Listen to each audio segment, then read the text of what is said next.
গীতার উপদেশ পৃথিবীর কাছ থেকে আশা রাখা এবং ঈশ্বরের কাছ থেকে হতাশ হওয়া জীবনের দুটি সবচেয়ে বড় ভুল। গীতা উপদেশ ভগবদ্গীতা অনুসারে পৃথিবী থেকে আশা এবং ঈশ্বরের থেকে হতাশা জীবনের দুটো বড় ভুল। শ্রীকৃষ্ণের এই উপদেশের গভীর অর্থ জেনে নিন। ভগবদ্গীতায় কেবল একটি ধর্মগ্রন্থ নয়, এটি এমন জীবনের একটি গভীর দর্শন। এতে শ্রীকৃষ্ণের দেয়া শিক্ষাগুলি আজকের যুগে যেমন প্রাসঙ্গিক ছিল, তেমনি মহাভারতের যুগেও প্রাসঙ্গিক। গীতা জীবনের সুখ দুঃখ, আশা হতাশা, সাফল্য ব্যর্থতার মতো মানসিক উত্থান পতনের সাথে কিভাবে মোকাবিলা করতে হয় তার নির্দেশনা দেয়। পবিত্র গ্রন্থে এমন দুটি বড় ভুলের কথা উল্লেখ করা হয়েছে যা আমরা জীবনে অসাবধানতা বশত করে ফেলি।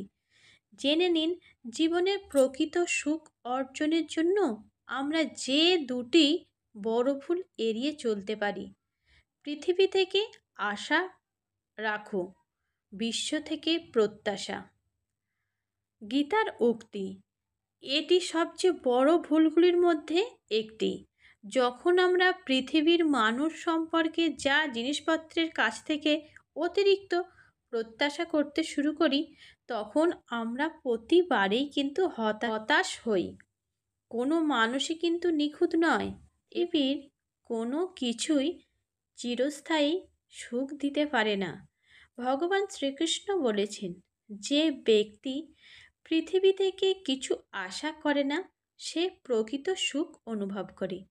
পৃথিবীর প্রতি আপনার যত কম আসক্তি থাকবে, তত কম কষ্ট পাবেন। যখন আমরা কারো কাছ থেকে কিছু চাই এবং তা পাই না, তখন আমরা কষ্ট অনুভব করি। এই কারণেই গীতায় বলা হয়েছে যে প্রকৃত সুখ ত্যাগের মধ্যে নিহিত, প্রত্যাশার মধ্যে নয়।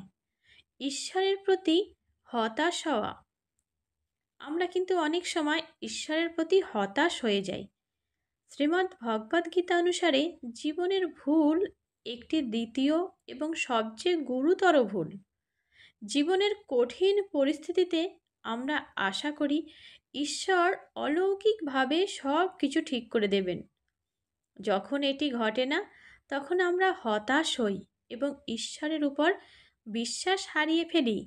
কিন্তু গীতা আমাদের শিক্ষা দেয় যে ঈশ্বর কখনো আমাদের সাথে খারাপ করেন না। যা কিছু ঘটে ঈশ্বরের পরিকল্পনা অনুসারেই ঘটে এবং তা কেবল আমাদের কল্যাণের জন্যই ঘটে। ঈশ্বরের প্রতি হতাশ হওয়া মানে তার পরিকল্পনা না বোঝা। ঈশ্বরের করুণা অদৃশ্য, কিন্তু এটি আমাদের আধ্যাত্মিক অগ্রগতির পথে পরিচালিত করে। জীবনে ভারসাম্য এবং প্রকৃত সুখ অর্জনের জন্য আমাদের গীতার এই শিক্ষাগুলি অনুসরণ করা উচিত। জগতের কাছ থেকে প্রত্যাশা ত্যাগ করে ঈশ্বরের প্রতি বিশ্বাস রাখাই আমাদের আধ্যাত্মিক শান্তির দিকে পরিচালিত করে। শ্রীকৃষ্ণের এই বাণী আজও এতটাই প্রাসঙ্গিক যতটা তখন ছিল। যদি আশা করতেই হয়, তবে কেবল ঈশ্বরের কাছ থেকেই আশা করো।